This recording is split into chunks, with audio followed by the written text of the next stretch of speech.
Hi, I'm Bill Corcoran Jr., and I'm your host for the On the Stacks podcast. Today, we're chatting with Kris and Steve Vanesko from Blu Door Financial. So, you guys are brave souls to be the first guest on the Stacks podcast. We like it. And I'm thrilled you guys are here. Yeah. Happy to be here as well. I posted something on Facebook a couple weeks ago, Kris, and you commented, said you'd be interested in coming on the podcast, and I just want to just make a note of it. I commented and said, hey, Kris, the only way you can come is if you actually bring a Blu Door. So, and you actually you commented back and said, we're in. And today you showed up on the Stacks with the Blu Door. So yes, tell us what the Blu Door is all about. Well, Steve, you want to start? Because it was kind of your brainchild. Yeah, so Kris and I were actually moving into the office building, 2 years ago. It's actually 2 years this month. It is 2 years this month. Yeah. And so, we were really searching for our name for our financial firm. And, we're having trouble, obviously, when you're trying to pick a name, different, websites and domains were all taken. And so everything we tried, we weren't really happy with what was available. And so, we're looking at the building and had this really nasty red door on it. And I kept just saying to Kris, we really need to paint that door. We should really paint it blue because it's a great financial color. And, more and more we looked at it and talked about it. And I kept saying, we got to paint the door. We got to paint the Blu Door blue. And he's like, well, what about Blu Door? And I'm like, great, go check it, see if it's available. And so he went in and checked it, and that was it. The rest was history. So, well, actually, we looked up Blu Door, BLUE, Door Financial, and it was taken. Because it's not, so it's actually BLU. And I'm like, right, so Yeah. I'm like, let's drop the E. Yep. And there it was, Blu Door Financial with Blu no Door E. Financial. yes. And so the Yes. great part about it is really, part of our process is we do build your financial house. And so not even knowing, it just tied in to everything we do. And so that it was just like, it kind of just happened. Blu Door Financial was born. It was born, yeah. And now it's here on the Stacks. Yeah. And we're on the Yes. Stacks, that's right. But by the way, like I'm so impressed that you actually brought a Blu Door, and I just think it's amazing. Like when I made that comment on Facebook, Got to represent, Billy. I know. Listen, I we could love put it. that on the front of your house if you'd like. Well, we might have to. I have two doors, though, so you're gonna have to make me another one. So I don't, whichever one of you want to go, but tell me a little bit more about Blu Door and what you guys do. So we're a financial services firm. We do everything from risk management to asset management. It's the simplest way to put it. People ask me all the time, like if you're in line shopping or if you're out, at the bar or whatever. Hey, what do you do? That seems like the thing for any PA. Hey, what do you do? Like people start conversations that way. To simplify our work, I help people save money and minimize taxes. And now there's a lot of different things that go into that, but that's the cut and dry of our work. So it's asset management. So we help people with their finances, save money, I think the biggest save for thing, retirement, and then we do all the risk management that goes with it. And we kind of simplified it with the process, kind of like building a house. We help you put a solid foundation together, and then we'll build your structure, and then we'll finish it off. Like the solid Blu Door. That's it. And then, hopefully every house that we build, we get to put a Blu Door on for these people too. But the biggest thing too is we always want to begin with the end in mind. So we want to really know what's really important to that client.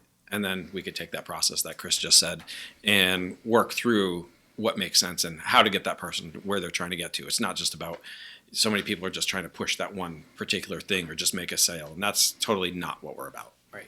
And most clients that we've ever talked to find financial services confusing and intimidating. Yeah, that's one thing I kind of wanted to ask you about. Like, how do you guys overcome that? Because as a younger guy, I feel like a lot of other people probably my age experience the same thing. It's like I think people are afraid to talk to financial advisors and life insurance. Like it's kind of intimidating, and I'm sure you guys probably face that every single day. How do you overcome that? Like, what do you? So that's why we came up with the process of building a financial house. So you ever build a house? I know you recently purchased a home. Congrats on that. Yeah, thank you. Yes. But have you ever built a house? No. Maybe not personally, but you know the process, right? Sure. So what's the most important thing when you build a house? Foundation. Why do you know that? You never built a house. Right. But you know the process because you see TVs and you've seen blueprints and magazines. And, like, we just know it. It's inherent. It's in our face because there's all kinds of fixer-upper shows, and everybody knows good foundation and then a good solid, platform for your structure. Build all your walls, your doors, your windows. Everybody gets it. So we kind of approach it that same exact way. And the reason I came up with that, I'm in the business over 12 years now. I was actually a former contractor.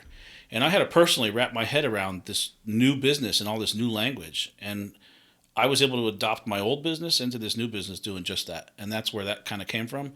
And I've carried that. And then Steve came to the business about 6 years ago. And he and I have worked together seamlessly just through that.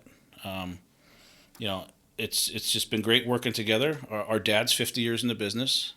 I came in, like I said, about 12 years ago, and then he's 6 years in, and it's just been a great transition for both of us to sit and work together, and we have a lot of fun. We joke all the time. We break each other's balls, and we have 2 other associates that are also doing very well with us. That, like, our firm is just having fun and kicking ass. Like, it's really it's just the cut and dry of it. Speaking of your firm and some of the other associates that work there, wasn't there like a competition in the office recently, an award, like a sales competition? There was an award, yeah. What was the award?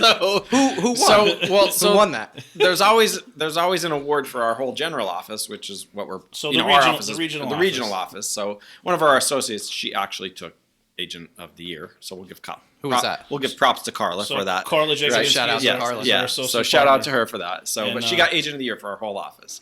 So, we always put our annual plan together, and when we were running for this, we were all kind of shooting for that goal. And, everybody said, well, what do you want to do? And I just said, I just want to beat Carla. And Kris is like, well, I just want to beat Steve. So Carla did win. And at the end, after she received her award, she had a special award that Kris could talk about. So I had no idea this was coming, but I was actually filming her speech, and we were all sitting there congratulating her. And she says, hey, I got one more thing to add. And she holds up this plaque. It's called the I Beat Steve Award. That's awesome. For 2019. I'm sure you have that hanging in your office. Oh, he does. It is. It's right behind me. Listen, I'm glad to have set the standard. So you got to beat me. Competition. It's good stuff. And that's a part of what drives us. Like I said, we do have a lot of fun together, but at the end of the day, we're serious about our work. And we do. We try to outdo each other, and it's bragging rights against your brother. Yeah, that's right. Yeah, I think I forgot to mention. I'm sure people listening probably understand that, but that you guys are brothers, and I think that's awesome that you guys work together. So he only gets that for however many more months left in the year, and so that's it. Who's actually the older brother? I don't know. Who do you think? Oh, geez, I don't know. I'm gonna say Steve. Yeah, just me. Okay. All right. And recently, you guys I'm the bigger little brother. Yeah. Okay. Yeah. So recently, you guys were where? I saw you were in L.A. or Vegas or. So a little of both, actually. Yeah. So Kris and I, and actually Carla, our parent company, New York Life, actually had a leader summit. So the top 500 or 600 agents in the whole company, of about 12 to 14,000 agents. The 3 of us, actually, from our little office, qualified to be there to this leader summit. Shout out to NEPA. Yeah, which allowed us to really meet with top advisors from our firm, have some great speakers that came in, so a couple days of education. And then, of course, Kris and I turned it into a vacation as well. It's awesome. You guys had some damn good views. We did have some damn good views. Yes. Yeah. Took the kids with us, Yes. and I'll tell you what, my 2 daughters said that the highlight of the trip was the Hoover Dam. That's cool. Yeah, it's a nice transition, Billy. Yes. I was able to stand in Nevada and Arizona all at the same time. It was great. That's cool. What else do you guys do out there? I'll tell you what, we visited quite a bit of our family, that's extended family out in California, and our aunt works for the Getty Museum, and she took us on a private tour. We got to see some Picassos and some of the most incredible artworks in the world. Incredible. For, like a private tour. It was really great. That's awesome. Yeah. And, lots of eats and some time on the beach and just a lot of fun with the kids. It was a great family vacation. And more eats. And I think I don't even know how we ate so much. Yeah. Hey, wait, since we're talking about food, you got to tell them about the burger. And before you tell me about that, and then we got to talk about whose food is better, either out there or NEPA. But go ahead, tell me about the burger. So in the Wynn, there's a restaurant called Charlie's, and I guess it's just a little burger joint. But on the menu, he and I looked at each other at the same time. It's a peanut butter and jelly cheeseburger, and I said, "Boy, that sounds kind of disgusting." And he goes, "I think I'm getting it." I said, "Oh, I'm getting it." Sorry, who got it? We both did. Oh, you both did. And we added bacon. And then he's like, "You got to add bacon." I'm like, "Of course you do." And the verdict. So it was probably one of the best sandwiches I've eaten in my entire life. Yeah. Wow. So chunky peanut butter, orange marmalade jam, bacon, cheese. I'm making you hungry, right? It was incredible. It was absolutely fantastic. Yeah. It was just the way the flavors all hit you. You wouldn't think it when you read it, but when you tasted it, you're like, wow, they knew what they were doing. Yeah. Nice. Yeah. So you guys enjoyed your trip out there, and now you're back here. You showed up with the Blu Door. Yes. Yep. That's awesome. Yeah, here we are, bright and shiny, and I'm glad you did it at 6 o'clock in the evening instead of in the morning. Because it might have been a wet door. Plus the jet lag. That's great. So let's talk a little bit about what has contributed to your success, and what keeps you guys motivated. So, we're from a big family. We're actually 2 children of 6. That's right. There's like 10 of you Vanesko There's a litter brothers. of Vanescos, Yes. just in our immediate family. And then you have everybody's married with kids now, so it's just even worse. But family motivates me personally. I think Steve could probably agree, but Yeah, absolutely. It's just, I have kind of a saying that I never ever want to be considered mediocre. I strive every day to just do my best to beat yesterday and be a good example for my kids and the clients that I work for. It's just you don't want to get out of bed every day and dread your day. I actually wake up and I look forward to it. It's fun. It's fun to get to work with the people I work with and do Plus, what you we get to look at that award that you got. Plus, every day I get to come in and just polish that award and say, "Nice seeing you, Steve." I beat Steve. I beat Steve. He does, yeah. I love it. So for a whole year, I do get to gloat. That's great. So what? So do you guys have any competition planned to see who beats who for this year? Oh, there's always competition. So the company sets, different things for us too, but we create our own, in between as well. So we're always pushing to see who's going to land on top, even if it's just month by month. Yeah. Like we harass each other. What do you got? What are you doing there? Yeah. Who are you talking to? So how about maybe some tips or advice that you can give somebody, a young person just starting out, or it doesn't have to even be in your line of business, just any business in general. What's a good piece of advice? I've been in business my whole life, and I think there's 2 things that you got to always go back to. Well, honestly, 3. Number 1 is faith. You got to have faith, and you got to constantly remind yourself that you are sticking to your process. So have faith in your process. Have faith in yourself. Say, okay, I made a decision. I'm going to commit to my decision. I'm going to commit to my process, and ultimately have faith in God that He's going to see you through it. So if every day you have faith, just go do your job. Get up, dress up, show up.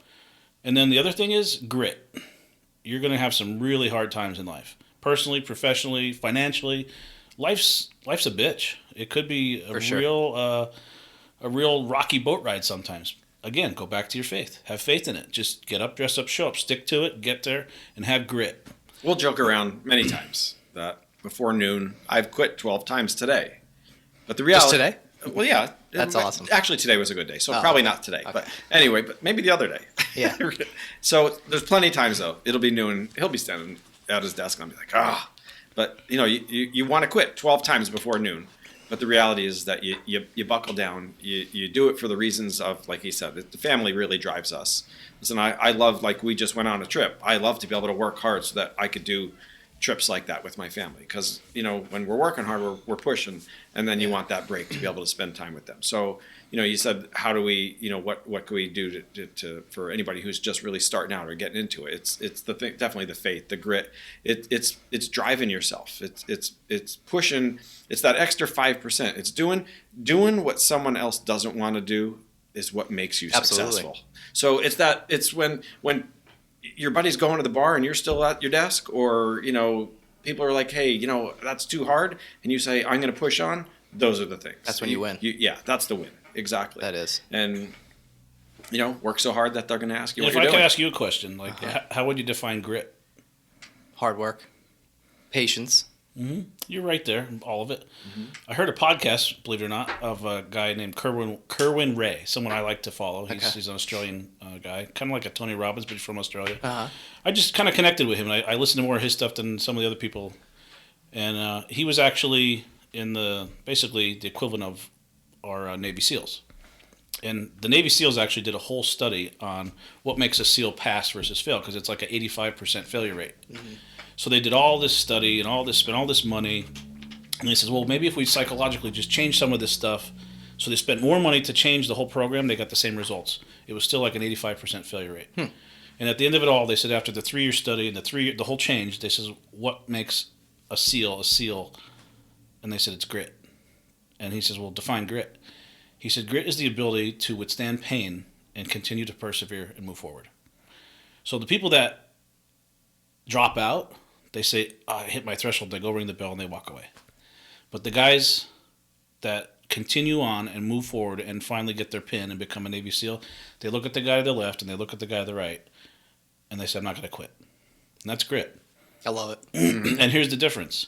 Now that I'm a part of a team with him and my other colleagues, that's the reminder. It's just looking across the room and saying, he's still working. I got to keep working. Yep. She's still working. I got to keep working. And I never want to be outworked. So even if it's just at the end of the day saying, I don't want to have Steve beat me or I don't want to have Carla beat me, sure. Guess what? Even if it's just not to be outworked, it's just that little bit of competition. Yeah. So sometimes it's just that. But that changed my life. I heard that about 3 years ago. And that's what grit is. And no matter how hard you think you got it, you don't. Yeah, and I think a lot of people need to hear that. Yeah. You know? So another kind of thing I'll tell you that I stole from somebody. I don't remember who. They said, if you want to go fast, go by yourself. You want to go far, go together. And it goes back to that thing of the SEALs. They're a team. Yeah. And we're only 2 years together as a team. And we finished 1, 3, and 5 in the region as reps. That's awesome. Congratulations. As advisors. That's really so, cool. I mean, you want to be a part of something exciting right For sure. now. Be a part of Blu Door. Yeah. Like, holy crap. And it's not that we're doing anything special. We're just showing up every day, and we're working our butt off for our clients, and we're doing great things for our people, and we're being rewarded for it. So that's awesome. You know, I have to tell you, I recently was talking to some other New York Life reps, and how dare you? Well, no, I'm just joking. Yeah. So to your defense, yeah. No, I didn't think that she would have known who you guys were, and she I think was from either Chicago or L.A. And we started talking, and I was like, I said, you probably don't know these guys. I was like, but I said, I deal with the Vaneskos, and she goes, oh my God, the Vaneskos, and she's like, they've got their hands in everything, but she's here, by the way, now she's here in NEPA. She just recently moved here. I know who you're talking to. Okay, yeah. So, but I thought it was funny, and it's a compliment to you guys, honestly. Yeah. You know, like I said, I mean, I know New York Life is so big, and out of, you said, probably 14,000 reps. I mean, that's, right. Yeah. You know, for somebody, you know, halfway across the country to move here and immediately know who you guys are, your footprint, and the great work that you guys do. Right. That's awesome. Well, going back to what you said before about what drives us, you know, our father's got a huge legacy. And I would never... Tell me a little bit about your father. 50 years, my dad. 51? Our dad, it's 51. Yeah, he's working on 51 now. He's 80 years old, still maintains his license and still services clients when he feels like. Otherwise, he calls us and says, hey, take care of this. Yeah. But, you know, he came into the business almost 51 years ago. He was a mechanic. He had 2 boys. Steve was one of them. I wasn't even born yet, I don't think. Yeah. Got into the business through a client of his. Like he was working on the car. He goes, Phil, you have a great personality. You're blah, blah, blah, blah, blah. He goes, I'd like to have you come over for an interview. And he goes, I don't think I'm qualified for that. And he says, we're going to teach you everything you need to know. And he took a gamble on himself, and he put himself through night school. And 50 years later, 50 years. I mean, That's I can't a long time. In 50 years, I'm going to be 95. I mean, hopefully I make 95. Yeah. Yeah. 50 years, man. So I'm not even talking about He might not be around. my policy might mature. You know, so I think not just family in the sense of, hey, working for your family and providing, but that family legacy is important to us. Sure. You know, that is. Anywhere we ever go to talk with a client who my dad has worked for or services, they never have anything but good stuff to say. And that's a huge set of shoes to fill. For sure. Yeah. You know? Yeah. And with that, I think that we have a set of core values and principles. And, you know, you were even talking about how, you know, what could you talk, you know, anybody new just starting out, have a good set of principles and values and stick to them. Because when you stick to your principles and what's right and what you believe, everything else will follow, you know, and that's having a good basis to your business like that will absolutely help you go far. That's great. So, you know, I know you guys work really, really, really hard, obviously. Mm-hmm. What do you guys enjoy in your free time? What do you guys like to do? Good. Well, snowmobiling is one of the things I like to do. So kind of an adrenaline junkie. I'll do skiing, snowmobiling, any of that stuff. But family time is also important too. I love doing different things with my son. You know, he's into some different creative writing and stuff like that. we'll always find some different things. And he's into history a lot. So when we travel, actually, and like going to the Getty, we'll always try to find some really cool museum, which has opened my eyes, through his perspective of me starting to embrace what, history is all about. So that's a lot of cool stuff that I like. Kris, how about you? So I have 3 teenagers. It takes up a lot of time between baseball and softball and soccer and dance and all that. But when, I'm not at one of those functions with them, I love being outdoors, fishing, hunting. Now that they're older, we ski quite a bit. Just the outdoors to me is like who's that guy? What's his song? Hunting, Fishing, and Loving Every Day by, I can't think of the artist, but that's the ideal life. Kris Vanesko song. By Kris Vanesko. By Kris Vanesko. Yeah. Luke Bryan. Luke Bryan sings it. I just thought of it. All right. Thanks, Steve.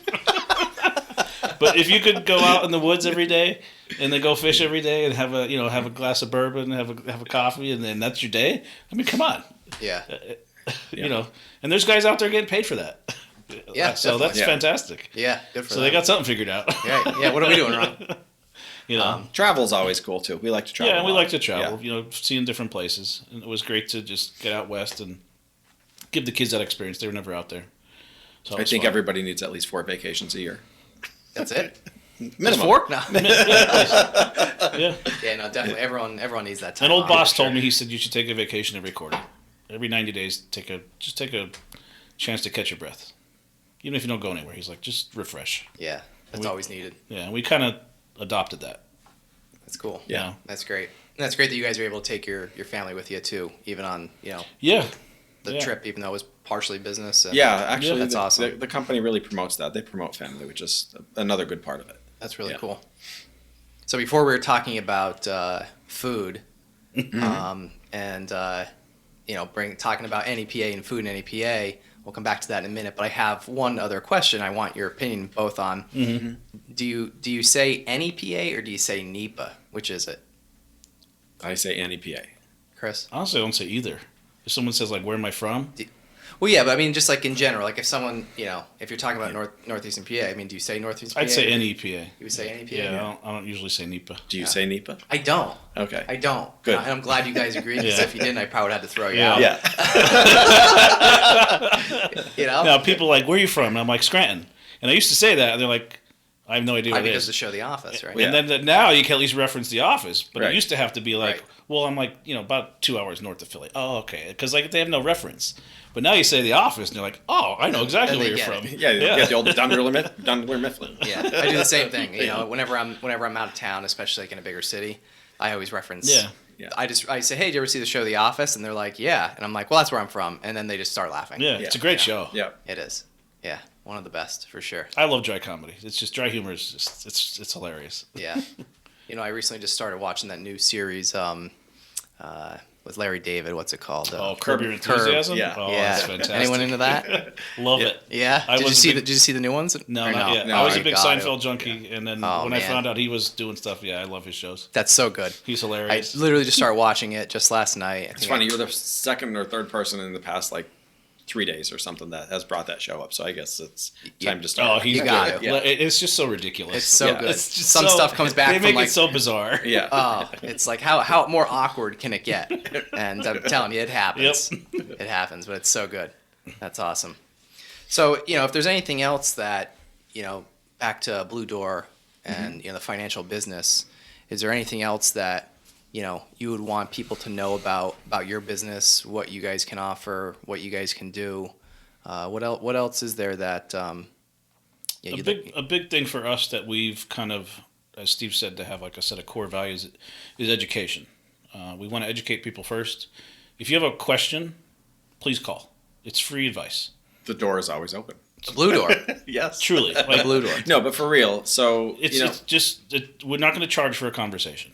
We'll give a free assessment, a free sit down to anybody that needs something. You need help, just call and ask, and we'll do anything we can to help you. and like you said, a lot of people feel intimidated. They feel like they don't. Right. know. Yeah, But because that- I'm not gonna lie. Like, I mean, Right. even me, before I ever, got any type of life insurance or anything like that, like, it's intimidating. So our process is to educate. It's to simplify. It's to take the big words out of it and make sure that when a client sits down, that they could fully understand it as well as we do. And we'll make sure they do so that they can make an intelligent decision. I think that's most important. How do you decide on something if you don't know? Like, you can't just do it blindly. And this is your finance. This is your livelihood. This is what the future could hold. So we want to make sure that we're breaking it down so that it will actually, make sense to you as much as it does to us. So I guess we welcome people to just have a conversation, a simple conversation, because that's really what it comes down to. We'll find out what's important to them, and then from there we can help them work just to achieve it and rely on professionals. One of our colleagues always says, you don't go just because you can buy a scalpel at CVS for $5.99 doesn't mean you're going to do your own surgery. Right. So rely on professionals, but know that we'll make sure that you feel good and understand what you're trying to achieve. So what's like a common misconception about what you guys do? Is there anything that you want to you want to set the record straight right now? Like, what is something that? I think that just sales in general, people, when you think of what's a salesman, Get a bad rap, right? Well, they automatically go to a used car salesman. Okay. I'll tell you what, I know quite a few used car salesmen that are really great people. Absolutely. And they do a great job, and if you need something, they'll help you. Yep. So not everybody falls into a category. I don't think we should prejudice any person, group, or whatever. For sure. Based on the fact that you're in sales. I mean, personally, I think the whole world's in sales. Everybody's trying to sell something. Mm-hmm. Even if you're out having a dinner, that waitress or waiter is a sales rep. Because the more they do, the better the tip is. Yeah. And if they're crappy, you're going to give them a crappy tip. And you're not going to go back. Which at the end of the day is what? Well, that's their pay. Exactly. Yeah. So, yeah, you upsell, hey, would you like coffee? Or would you like dessert? Sure, the bill gets bigger, they get a better tip. Yeah. And they know that. That's sales. But they don't consider themselves to be sales. Right. No, I'm just a waiter. Yeah. No, well. So you think you guys get a bad rap, just because everyone just looks at you as a salesperson? I think people tend to think you're just trying to sell them something. Right. And you'll walk in to just maybe sometimes you just meet someone or you're walking in to introduce yourself and I'm not buying anything. That's instantly what they say. And we're like, really, we're not here to sell you anything. Everyone gets on the defensive. Right. We're not here to sell you anything. We're here to actually introduce ourselves and see if there's an opportunity. Let's see if we even like each other and go from there. Yeah, our whole process, as I said before, is like, let's find out what's important to you. If you called me up when I was a contractor, you'd say, Kris, I'm thinking about putting a nice deck out back with a patio. Could you come up and give me some estimates? I'd have to come up and say, Billy, sure, tell me about what you're thinking here. I'd start taking notes. Well, that's fact finding. Yeah. And that's what we do with everybody we sit with now. Hey, Steve, what is it that you called me for? Why am I here? Like, why did we get together? What's on your mind? And I'd start taking notes. It's the same thing. All right, great. Now that I have all the information, let me go back and work with my team and design some solutions. So just like a house or a project, we would design something, bring it to your attention. Here's what we came up with. Tell me what you like, what you don't like. So we approach it that way for that reason, because it's understood. It's already kind of out there. And that's the way we hope to simplify it for people. And it could be at whatever stage you're at, too. You could just be starting out, very young, just starting out, not totally unsure. There's things we could do to help that person. Or you could be right at you're one step away from retirement and everything in between. Like, there's so many different areas. So, we're able to really work with people no matter where they're at. And sometimes people are restarting. They might be in the middle and they're actually all the way back at step one. That's okay. We always say that there's no right or wrong way. Life is life. So you move forward. Yeah, people go through transitions. Their jobs get downsized or they get divorced or remarried. Like, life's about transition. We're here to help with what does it look like. Yeah.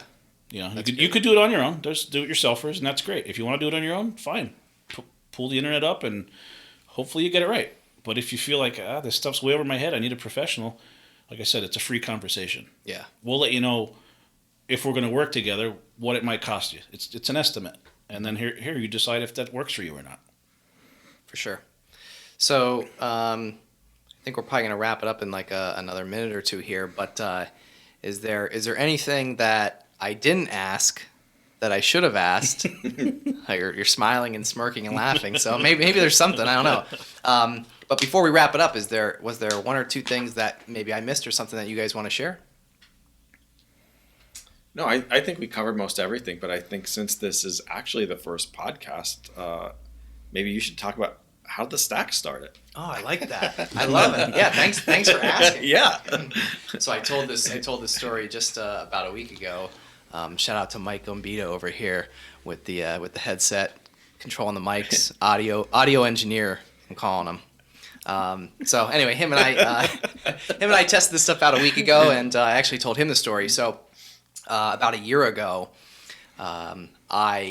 I posted a funny video or a funny photo of me just sitting on a pallet of envelopes, and it was about 500,000 envelopes. I sat on the pallet, took my picture by myself, put it on Facebook. It just got tremendous engagement. Everyone thought it was funny and cool, and I didn't really think it was that great, but it was just like a cheesy, hey, this is what we do. Here's a ton of envelopes, and it's what we do here at Cork and Printing, and it got a lot of engagement, and people liked it. So I was like, you know what, I'm gonna do something else silly next week. So I did another one, right? And the next one involved me actually running and jumping. I think I remember that. I jumped backwards, and it was in slow motion. Yeah, if you remember. I do. So that was like the second post, and again, same thing. That got a ton of engagement, and people started commenting on it. There was probably like 100 comments, and people started saying like, "Hey, can I come do that?" And I'm like, come do what? And they're like, can I come jump on the stacks? And I'm like, and so then the word stacks came out, right? Right. And I was like, well, first of all, side note, nobody here calls them stacks. Right. Which, they're just pallets of paper, right? Right. So, but somebody, I don't know who it was that started calling them stacks, but somebody in the comments started calling them stacks. And I just thought it was hilarious. And then one step further. So then somebody private messaged me, and he sent me a message, and Mike's laughing over here because he knows the story. So he sent me a message, and he said, hey, can I come jump on dem stacks with you? Right? Yeah. He said, can I come jump on dem stacks with you? And I was like, are you serious? And he goes, yeah. So I was like, all right, how's next week sound? And he goes, let me know, I'll be there Tuesday. And I'm like, all right, I'll see you Tuesday. So Mark shows up. Mark and I sit on a tall pallet of paper, or stacks as they were called. Yep. So Mark and I sat on a big pallet of paper. I took just one single picture with my phone and me and him, and I posted it, and then it just blew up. Mm-hmm. It just totally blew up. It's fantastic. And it evolved into, again, I had so many people commenting saying, hey, can I come do that? Can I come do that? And I'm like, well, sure, why not? Like, it became fun and funny, and everyone liked it. And I had so many people asking, so I was like, well, why not? I'll have some people come in, we'll take some photos, we'll have fun. I get to share their story and just, help promote some people. And I just thought it was cool and fun. Yeah. And fast forward to right now, and now we're here on the podcast. Yeah. Which also was kind of a request. I had multiple people over the last year probably saying, like, you should really do a podcast or, a YouTube channel or something. You should really, do something more with it. And, I've been, just over the last year, I'm just like, oh my gosh, like that's just gonna be so much work. And I was like, so finally I pulled the trigger and we're here. And it's good. Yeah. I'm thrilled that you guys are the first guests. It's awesome. And, glad to be here. Yeah, absolutely. Shout out to you guys for being the brave first guests on the Stacks podcast. And thank you guys both for coming, Kris Vanesko and Steve Vanesko from Blu Door Financial. You guys are awesome. Thanks for coming. Bill. Thanks, Bill. We out. If you'd like to learn more about the On the Stacks podcast, be sure to search the hashtag On the Stacks on Instagram, Facebook, and LinkedIn. If you enjoyed this podcast, please subscribe and leave a review. We'll catch you next time on the Stacks.